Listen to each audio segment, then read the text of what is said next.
Lou, it is good to see you again. We met originally through Cassie Tucker, and Cassie has been awesome to connect, is an awesome connector of people. So it's great to see you again and get this conversation going. How are you doing? I'm great. Thanks very much for having me on. Looking forward to chatting with you. So the way that I met you was through originally way back when. If we go back through the way back machine, it's almost like Wayne's World, and we'll go do. But as we go back there, it was WDW Radio. Why'd you launch WDW Radio? Because I was a horrible typist, and I still am. So back in 2004, I'm still a lawyer in New Jersey. I've got this Disney thing on the side. I've written a trivia book, and I have a little site coming up, that I'm building up and community. I hear about this new technology called podcasting. I literally asked Jeeves what a podcast is, and I was half kidding, but I knew that the spoken word was way more powerful than anything that I could write. Plus, I'm a horrible typist, so I sort of dove into the podcasting space really early on, like literally, a few months after the technology kind of launched, which is why it's called WDW Radio, because I had to convey that what I was doing was spoken word because nobody knew what a podcast was. What are some things that you learned early on in podcasting that's surprised you, that you think new people into podcasting would be surprised to know right now? So what's something that you learned early on that surprised you that you think would really help some people who are new into podcasting?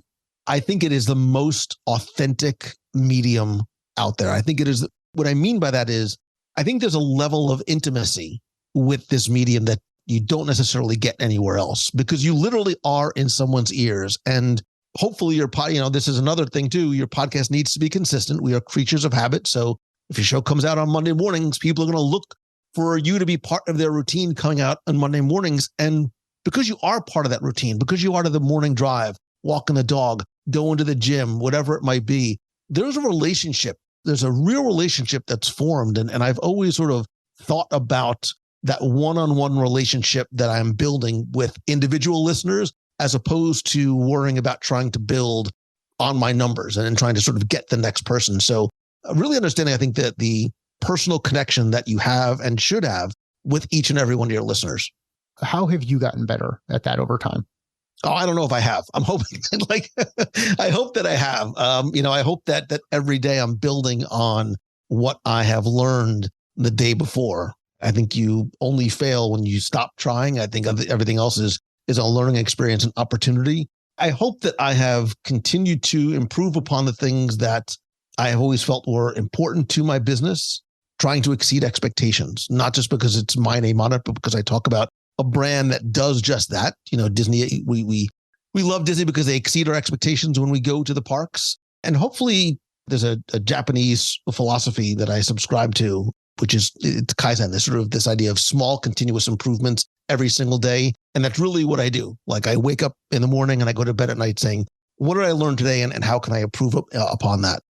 So what's the difference between going to bed and thinking about it and waking up in the morning? Like, is there a practice that you go through? Is there a question that you ask as you're laying there just getting ready to fall asleep? And here we go. We're talking about the intimacy of podcasting, and now we're in your bed. So what is it what's going on in your head as you reflect on the day? I love what I do so much. And this is not a line. Like, this is true. Like, I freaking love what I do so much that I hate when my body sort of gives out at night. It's like, Mongello, you got to just go to sleep. Like, you got to get, because my mind is sort of always going. And I think places like bed, if we're going to be intimate, let's get intimate, right? Bed, the shower, sometimes other places in the, in the bathroom, that we do some of our best thinking, right? Because we're sort of focused on nothing else. And I think a lot of us as entrepreneurs and solopreneurs, it's part of what's in our DNA. We're laying in bed, and it's hard to go to sleep because we're thinking about, what do we do in the day? What's coming up tomorrow? What do I have to do next? Thank God for melatonin, or I would never sleep. But that is, I do a lot of reflection at night and sort of mentally preparing myself for, what does the short and long term bring tomorrow morning, and then, the rest of the week, the rest of the month. When you wake up in the morning and you're thinking about something, do you ever wake up in the morning and you're like, where did that come from? And I've got this thing that I just need to run with. Listen, as long as we are being fully authentic and transparent, I am not going to lie, man. There are times I have literally run out of the shower and grabbed my phone and dictated into Evernote that, like, this is it. This is the idea that's going to, like, change the world. I know it's very awkward and uncomfortable, but I do. I mean, that's sort of like what happens. And yes, there was a time I used to sleep with a notebook next to my bed. And then I would go back and I'd be like, what did you just write? What is this? I don't even know what this, it's like the episode of Seinfeld where he's trying to write jokes. Like I have no idea what I wrote, but I live on Evernote, and that sort of has been a godsend because I will use the scratch pad and just sometimes jot down notes there. Well, how does that translate to action? So you write something down, then what happens next? Like, how do you go from idea to action? So that's it, right? There is the big challenge. And it's been that challenge, that problem, that obstacle that led me to start doing some of the things I do on the business side. I'm not kidding. We didn't talk about this ahead of time. I literally keep on my desk a notebook that I've had for 15 years because I would take it with me to conferences and I'd write down all these great ideas and I'd get so excited and I'd go home and I'd put the notebook down on my desk and I would never touch it again. And it would frustrate me to no end because I'm like, look at the huge nexus between here's the idea and the actual execution of it. That's one of the things I've tried to get much better in doing, really sort of reflecting on, okay, was this crazy shower idea completely ridiculous?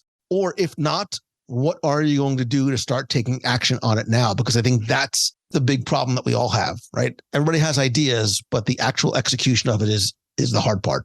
Of the ideas that you have, how many of them, just ballpark percentage, would you say that you feel like you've executed really, really well on? 3. No, I have no idea. I look up at a whiteboard I have on my wall. And if you're asking me percentages, are you asking me how many of the things I've executed on did I do well? Or how many of the ideas have I actually executed on? Because those are very disparate numbers. We're going to hit on both of them. So like, I think one of them is like, broadly speaking, hey, I've got an idea.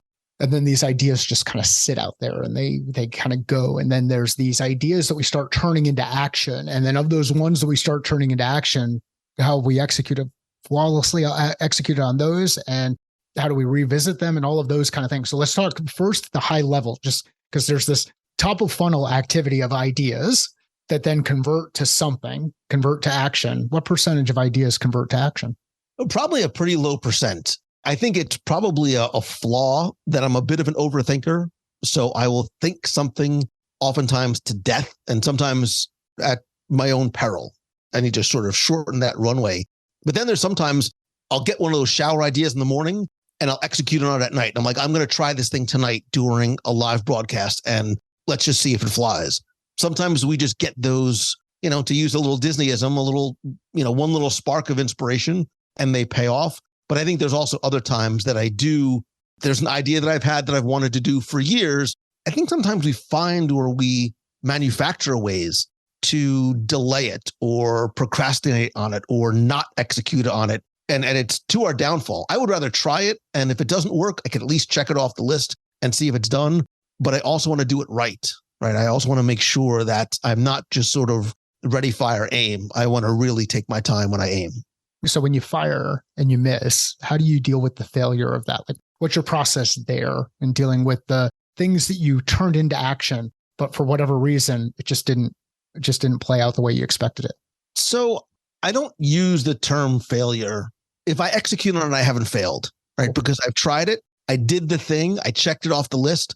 If it doesn't make as much money or it doesn't reach as many people, then there's the learning opportunity there, right? How can I improve upon that? I've only failed for the things that I haven't done because I just don't know, how they necessarily will pay off one way or another.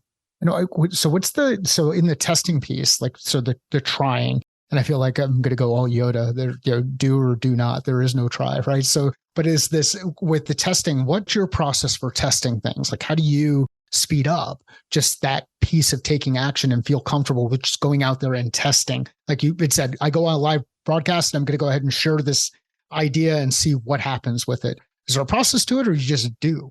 I would love to say that there's a well thought out, fully executed, like Excel spreadsheet process and there's meetings and all kinds of 99% of the time it's not, right? Because it all lives up here in my head. I'm for all intents and purposes, a relative kind of one-man show. I think the best way that I have found for me to sort of go from idea to execution is to build in accountability, put a date out there publicly that other people know about. And sometimes I'll be very, very vague. Something is coming. October 1st. Well, now I've got a date. Everybody's got a date. They know something is coming.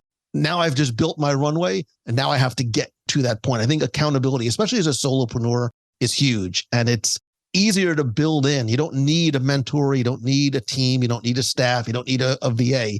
As long as you can sort of hold yourself accountable to somebody other than, your cat or your mom, I think that's hugely helpful. Why do you think people struggle with that accountability thing? Because it's easier not to, right? It's much easier to be like, no, it's okay. I'm working on it. I'm doing my thing, and not have somebody say, hey, you said you were going to do this thing. It's why I think things like mastermind groups are game changers. It's a game changer for me years ago. When I first heard mastermind group, I'm like, I had this weird like Star Trek alien. I'm like, what's a mastermind? I had no idea. But when I got into it, it changed my business entirely because I knew I had to show up. So now I host mastermind groups for other people because they know that they're going to have to show up, not just for me, but the other people in the group. And that accountability, that weekly accountability, not just project-based or year-based or goal-based accountability, is absolutely monstrous.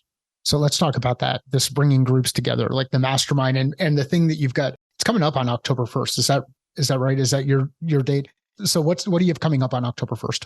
So from September 29th through October 1st, it's 3 days now instead of 2 is my Momentum Weekend Workshop, which literally came from what I talked about before. It came from this notebook that I brought with me to conferences, coming home with all the ideas, not executing on them.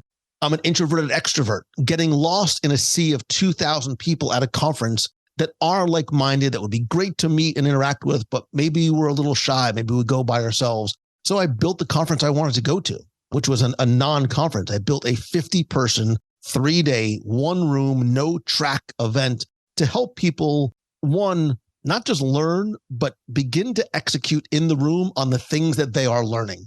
You are going to come out of Momentum in a different place. You will have moved your business or your brand forward in a different place than you were the day you walked in. I do a lot of things to help facilitate, I don't even like to call it networking, but meeting other people to help sort of the tide rise for all boats. Because I know what it's like to sit in that room and eat lunch by yourself, or sitting in the corner and you're sort of in your seat and you get comfortable and you don't move. I'm going to make you sometimes a little bit uncomfortable, but for your own benefit, to help you meet other people that are going to help you move your business forward. I really want, and it has become, and I'm grateful for the people that attend and the speakers and the presenters.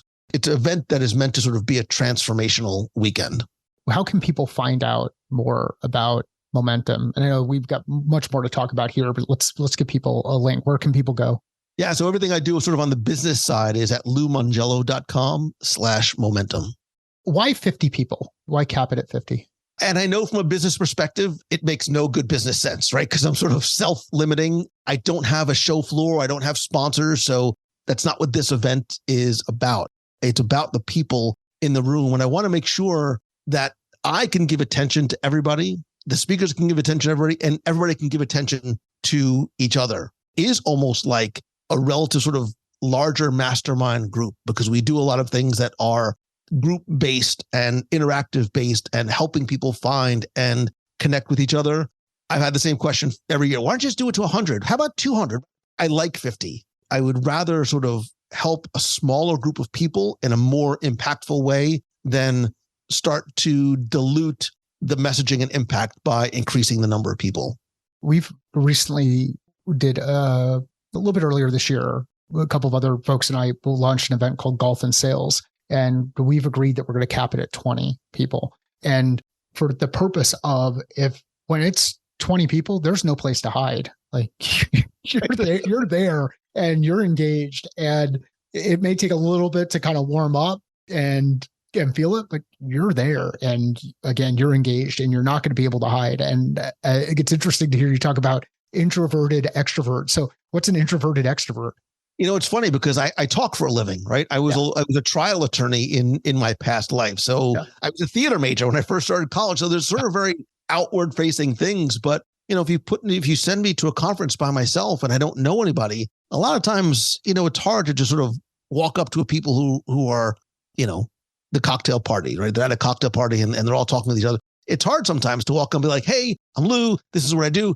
And sort of inject yourself into a conversation. And because I'm very hyper aware of that, I like to do things and in keeping the group small to help people find each other and to help people make those connections and relationships. And I think when you have a group that is small, right, a 50-person group, I do an 8-person mastermind day on Monday, there's an inherent level of camaraderie and trust that is built into the weekend that I think that you lose when you're in this cavernous, expo hall of 2,000 people listening to a keynote speaker that's up on a platform on a stage and is not just physically distant, but there is sort of a disconnect, I think, when that happens. I don't even use a stage. Like, by intent, I don't use a stage. We are all on the same level. And the people who are there presenting and doing workshops and doing panels are people who have sat in those seats. They have walked the walk. So there is a relatability with every single one of the presenters, as opposed to,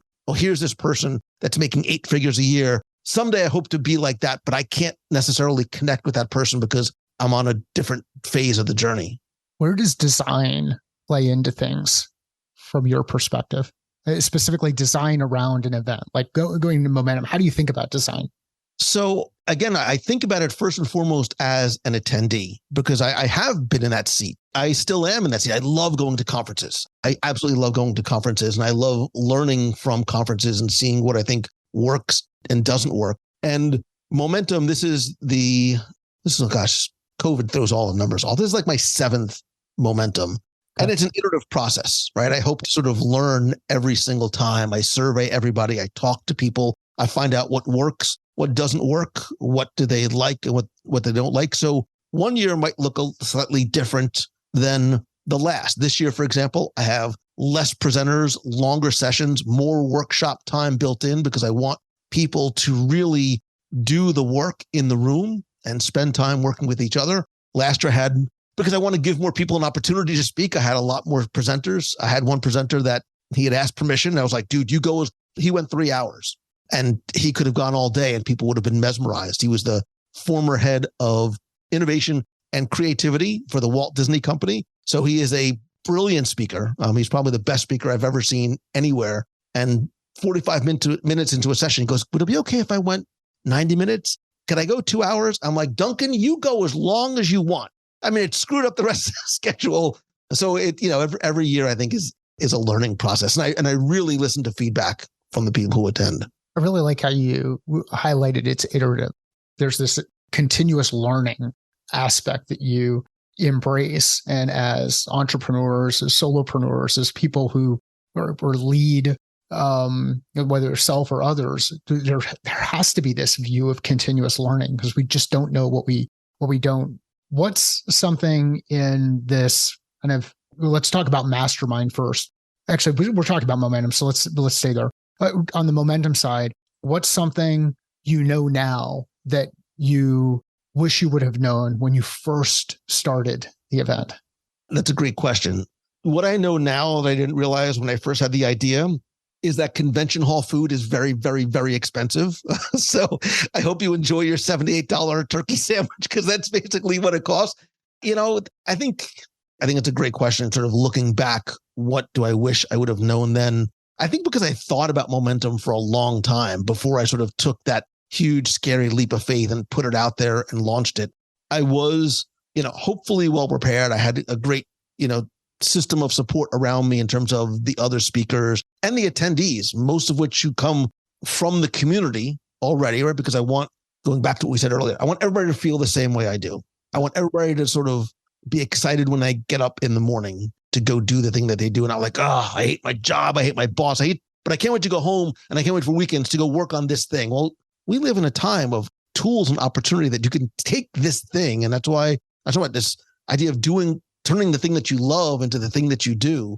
I take that very seriously. And I really want to sort of help people get from point A to point B, because I didn't have that. I didn't have a mentor. I didn't have somebody help. I had people like, good for you, go do your little Disney thing. But I didn't have guidance and people to sort of help understand what the mistakes are and with the learning curve a little bit more. How'd you find your first mentor? Accidentally, I think. I never sort of sought out a mentor, but there were people along the way. Very, very short, quick story. I went to a conference out in Las Vegas years and years ago. It was New Media Expo or whatever it was. It sort of went through a number of different changes. And there was somebody who was a listener. She and I had been corresponding with each other. I got to the hotel She literally was waiting like by the front desk, like to meet me and say hi. And I was like, wow, this is great. She's so nice. Before the conference even started, we sat in the hallway for like 4 hours I'm not kidding. It's in this very notebook. I took pages and pages of notes. She was super, super smart. I won't say her name, her name was Jen, but super, super smart. I called my wife and I said, I can come home right now.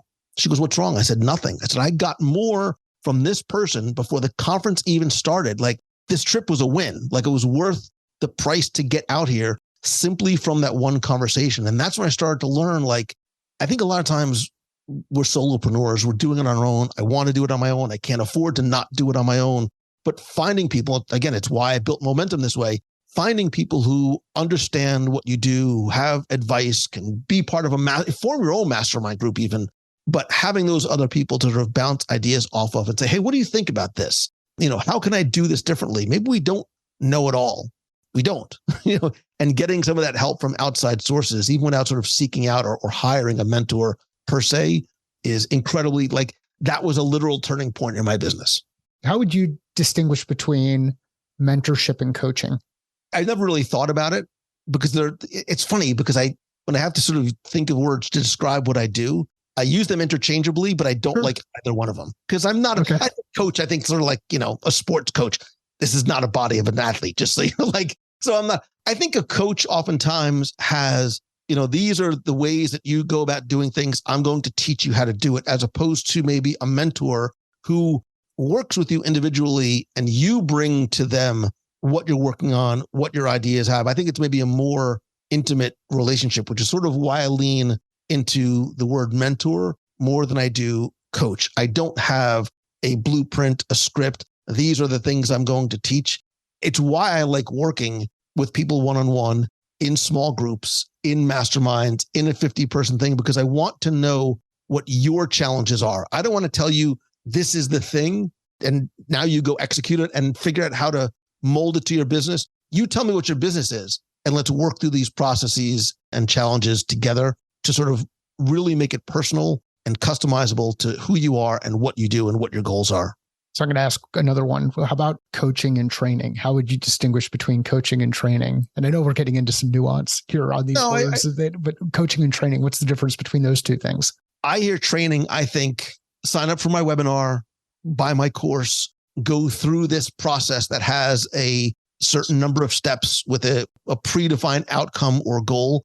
And it very much has its place in the circle of life. I think the opportunity to learn from some very, very smart people in the comfort of your own home, on your own schedule, after the kids get to bed, after you get home from work, on weekends, whatever it is changed the world, right, in the past number of years. But I look at training as something that, for lack of a better term, sort of it's off the shelf, right? It's something that you buy and you go through, as opposed to coaching is something that is hopefully a lot more personal to you. And I love hearing your view on those definitions, just in the different perspective. And I think that's one of the big challenges that exist out there. People, one, struggle with the definition of what each of those things are, but then also struggle with the idea of what's the right tool to help me get from where I am to where I want to be. So like each of those are different. And we're talking about people as tools or things as tools, but each of those are different tools that can be applied differently to help people break through the thing that they're working to break through. And I think a lot of people struggle with that kind of stuff. It's, like I've been, as someone we both know, I participated in Lee Cockrell's mastermind since 2018. I've gone 5 different times. And whenever I have the means, financially to be able to do it and capacity, time to be able to do it, I'll be in that room. And I learn more from the questions that other people ask in that room than I do from Lee being in that room. But we've all come together for Lee. Now, there are other people who go in there because they want to see Lee and be around him. And I think the reason I bring that story up is everybody has a different perspective, a different need, a different set of needs that they need to draw out.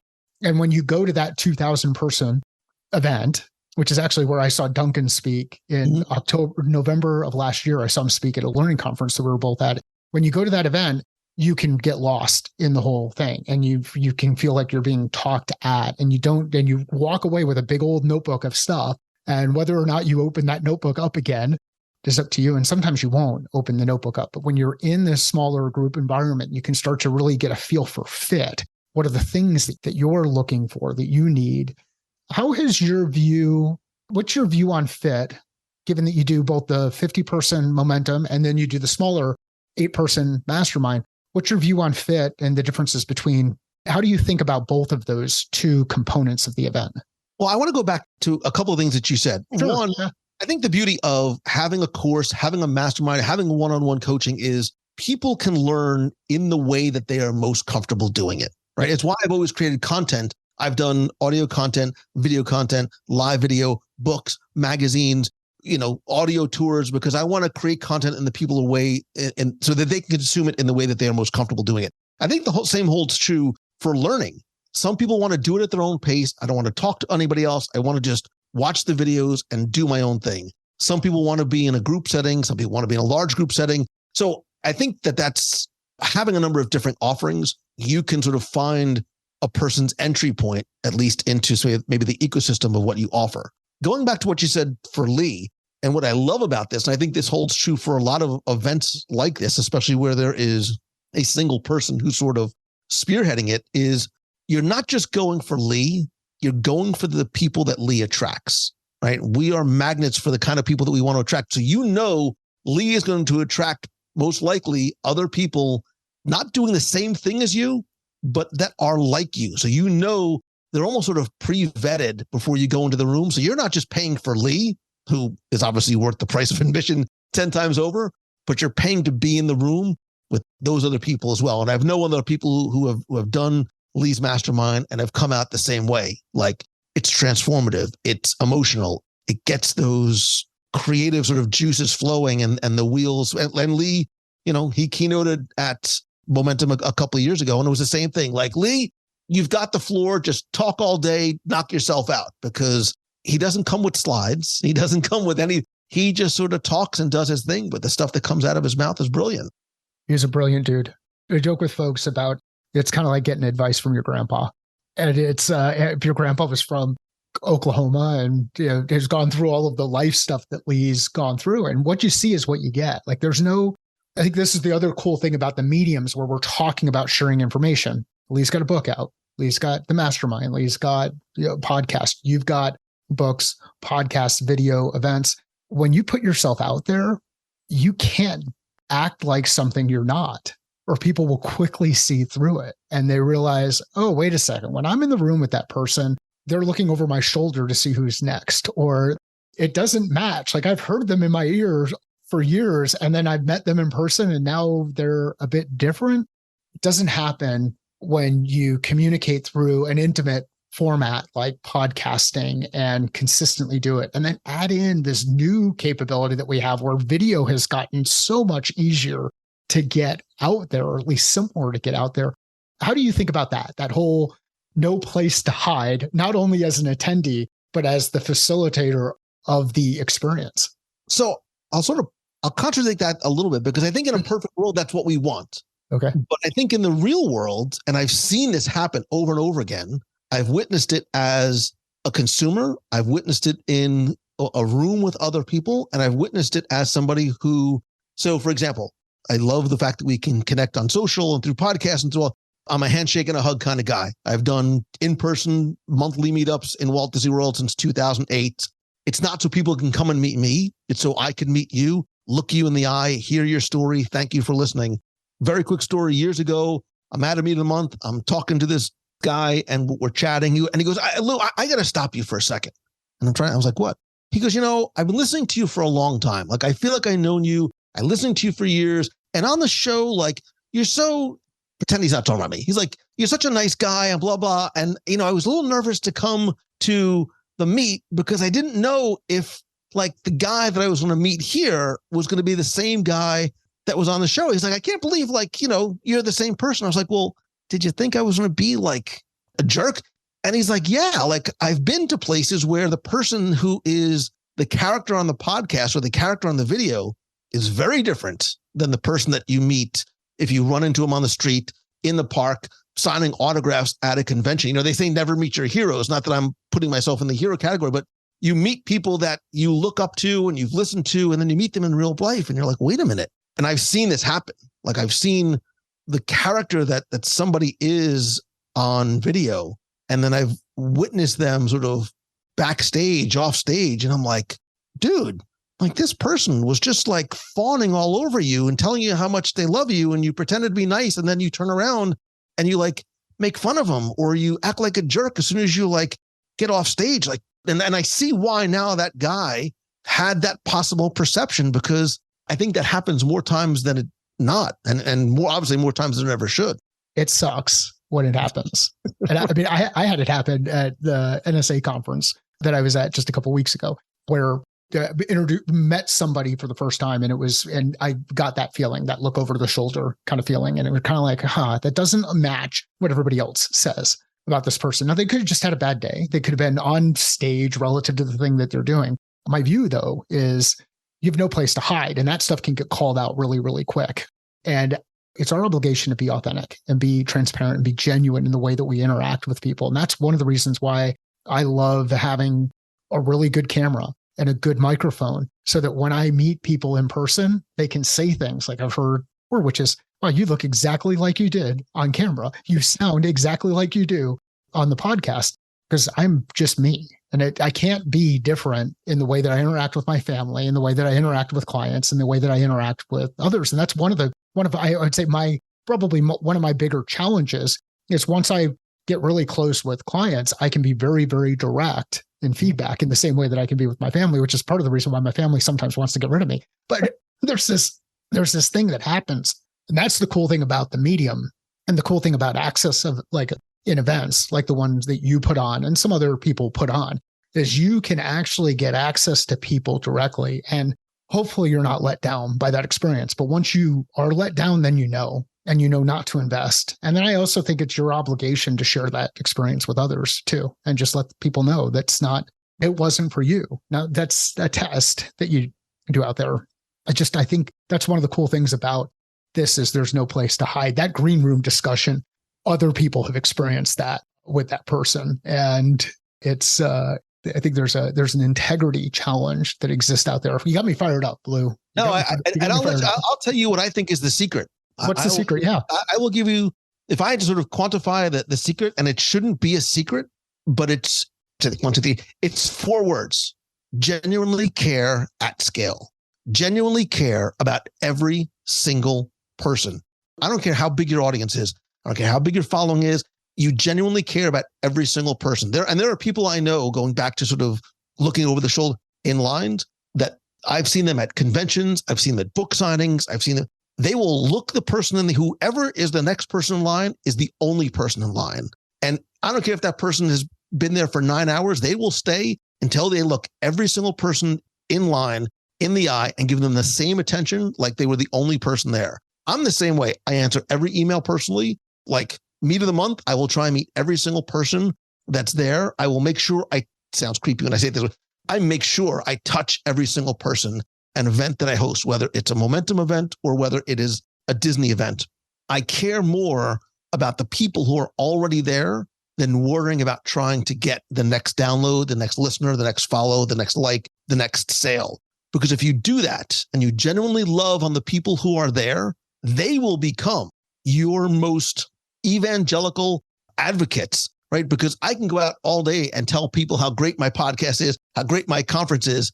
It holds a very different weight if you go out and say, yeah, I met this guy and I loved his conference. I love his show. That's how you grow. And that's how you grow authentically, because you are not sort of trying to just sort of get or sort of lure the next person into your community, but somebody else somebody trusts says, I know Mike, I've met Mike. You need to go and listen to his thing. You need to come and work with him. That's really what you're trying to build. And you build that by caring at scale.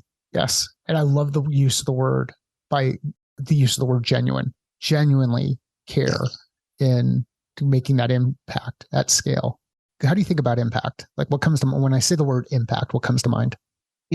I realized a number of years ago, hindsight being 2020, that I've always accidentally been in the business of wanting to help people, right? I was a lawyer first. I did plaintiff work. I wanted to help people who were in trouble. I had a computer consulting company. I wanted to help people sort of improve their business way back when building websites and networking. I know it's really a long time ago, but like networking computers and things like that, I wanted to get them to be more efficient and effective. I wanted to help people have a better Disney experience. I want to help people now pursue their passion and do the thing that they love. And as I think it was for me, I'll speak for myself, as I started to get older, words like legacy start to creep in, right? And start to think about like, what is the legacy? What are the footprints I'm leaving behind me? And for me, I realized I just trying to have a positive impact on everybody that I reach, everybody that I touch, whether it's by maybe helping them have a better Disney vacation. Maybe the show makes them laugh if they're having a crummy day. If I'm helping to validate their business idea or, get it to the next level of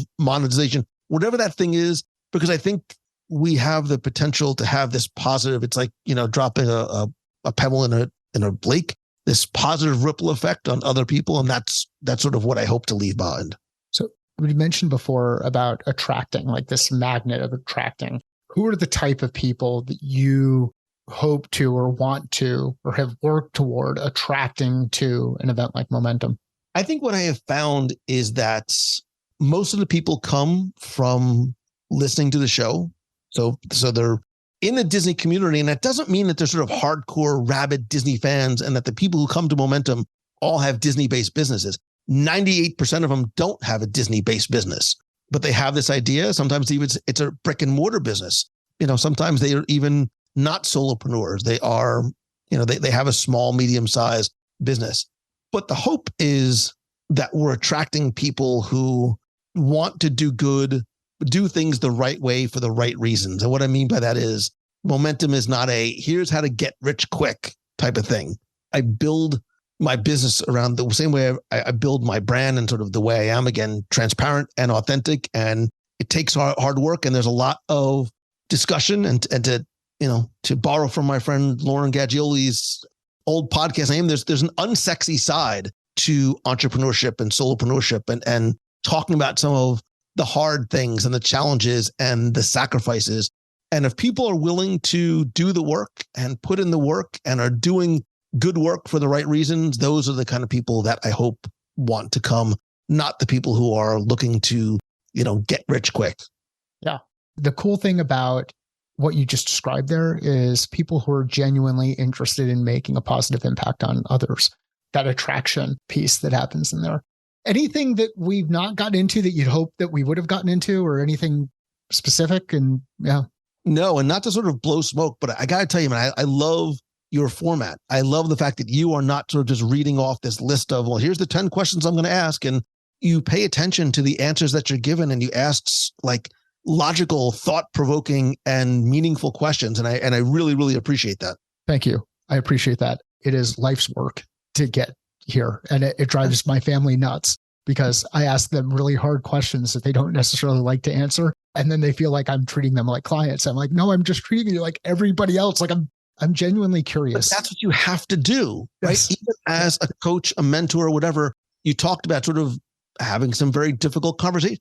You're not being hired or paid just to be like, yeah, that's a great idea. That's what your mom and your sister and your wife and your husband are for. Right. You're there to say, no, you know what? You're not doing this the right way. You're putting in time, but you're not doing the work. You're not moving the needle at all. Maybe this is not the direction you should be going. It's hard to do that sometimes, especially when somebody comes to you with what they think is going to be their run out of the shower $1 million idea.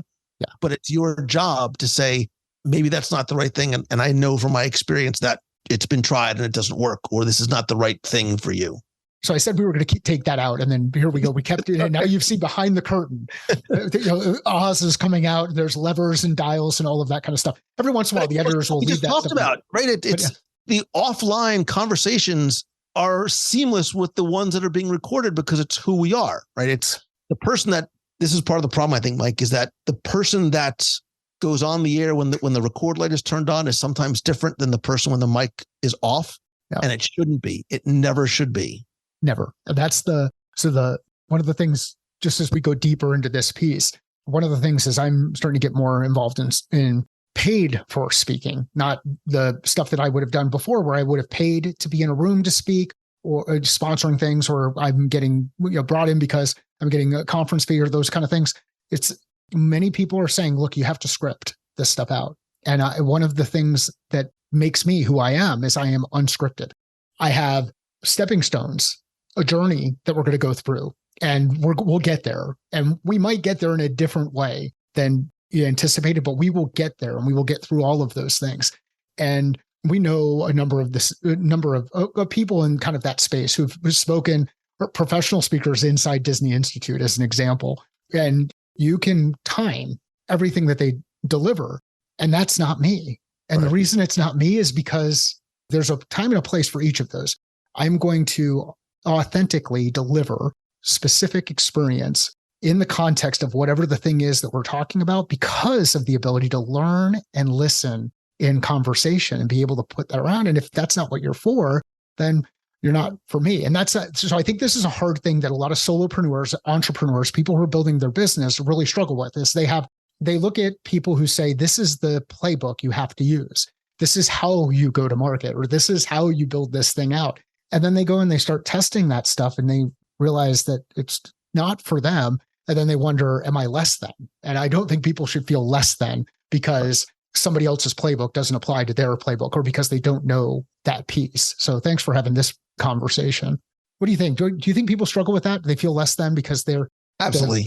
And I'll tell you, and again, in the interest of full transparency, I've had friends and mentors and mastermind people for years tell me, and I acknowledge, what I do does not scale. I'm one person. I can only coach one person at a time. I can only be in a mastermind, 150 people in a room. I get it. They're like, you need to build a course. You need to build a course. You need to build a course. You need to scale. I'm like, I agree with you 1,000%. 1 year goes by, 5 years go by. And the reason why was because I couldn't wrap my head around building this thing that was, here is the blueprint. Here is the roadmap for you. Because everybody's roadmap is different. And it wasn't until I was able to, in my own mind, sort of crack my own internal code of what I wanted to build and offer to start going down the course building path. It is not meant to be a follow ABC. It's not like IKEA instructions and say, this is what you'll get on the back end. These are, it's going to be things that you can take and apply to who you are and what you're doing to help you build your own path along the way, not follow in a road that somebody else has hoed already. So for those of you who are watching the video, you probably realize that Lou and I are probably relatively similar in age. But when he's describing this, I'm thinking of like Zork, Choose Your Own Adventure books. And good, thanks for laughing. Did you read Choose Your Own Adventure books? Yeah, man, absolutely. So like, it was so cool to be able to go through this. And you get to the end and you're like, do I take the red pill or the blue pill? Right? Yeah. And depending on which pill you take or which door you open, you go and you navigate a different story. And then the cool things about these being in a paperback version, or most of mine were paperback, but if you made a mistake, you could always go backtrack, and then start working your way through. And as entrepreneurs, as solopreneurs, as people who are building businesses, you can't always go backward. You can learn from your experience and then start again in those other areas. And the cool thing is nobody can ever take that experience away from you if you do the thing that Lou talked about on the front end, which is take action, not just put stuff in a notebook, but actually take the idea and start putting it into action. So do you think about choose your own adventure type stuff when you're doing your course stuff? Absolutely. And I think choose your own adventure books and playing computer games and, which you're going to go left, you're going to go right. And I think for a lot of people that's really scary. And I think as solopreneurs and entrepreneurs, we are wandering these often. We think it's going to be this very straight road. I'm going to do this thing and that's going to be the outcome and the result when I get there. And it's not. It's very circuitous. It's like riding Space Mountain. Like it's dark and it's scary and you can't see what's ahead and you're twists and turns and it's a wonderful adventure, but sometimes you don't know. And there are these forks in the road and you have to sort of decide which way am I going to go? And I think as long as you go in with the mindset that if I make the quote unquote wrong choice, my adventure doesn't end there, right? It just takes a different path and I eventually go back, onto the other path or get to where this other path was going to lead me. Because I think how we view the choices we make and our definition of failure, our definition of success, for me is not measured in dollars and cents. It's in levels of happiness, which makes me in my own mind very successful because I'm very happy doing what I do. And that's how I want other people to approach it as well. I talk to people, especially when they're starting out on a new idea or a new business, that there's a lot of rules of three that apply. And one of the rules of three I tell them to apply is prepare to do this for 3 years.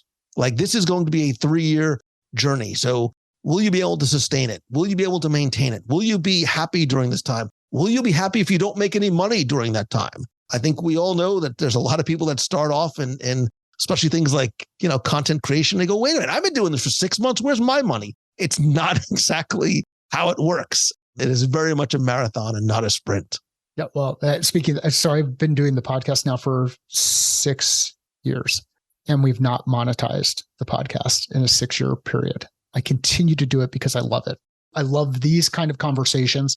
And the challenge that I view the success of the podcast through, beyond the feedback that I get from other folks, is that if you've got a question or a problem that you're looking to solve, and you can frame that in the question, the thing that you're actually working through, I can point you to an episode where I spoke with someone about that thing, as long as it's in the context of leadership, culture, revenue, or execution. If it's in those 4 buckets, I can do it. If it's outside of those 4 buckets, I can find someone who has. And that's that whole genuine interest in helping others.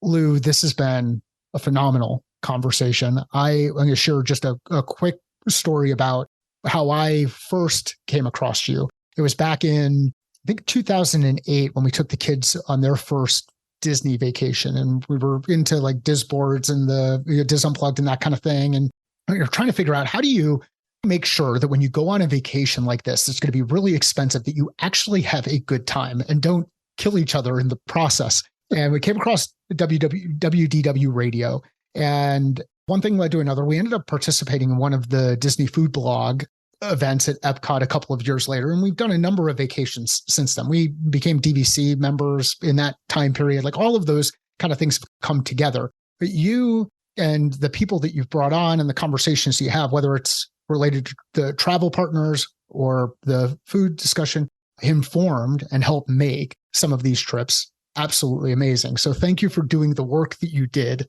back then. And thanks for being you and having this kind of conversation. You introduced us to some interesting things, and I appreciate you. So thank you.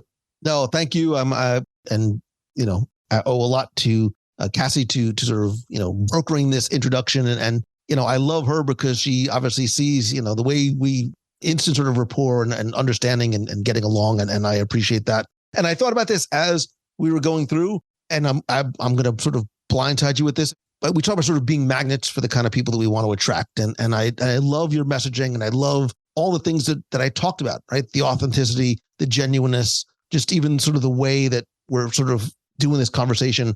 I think there's 4 or 5 seats left for Momentum, because I do believe you are a magnet for the kind of people that I would love to have at Momentum. If it's okay with you, I will create a special discount code just for you. If your listeners use Catalyst, you know what? If they use Catalyst 200, I'll let them save $200 off the price of Momentum. Very cool. So use Catalyst 200, save $200 off the price of Momentum. If this is something interesting to you, take advantage of it. And we'll include links in the show notes. So Lou, thank you for doing that. Where would you like, I know you mentioned loumongello.com. Is that the best place to send everybody to? Yeah, so everything I do on the business side is at loumongello.com. Everything I do on the Disney side is at wdwradio.com. And I'm at Lou Mongello on all social.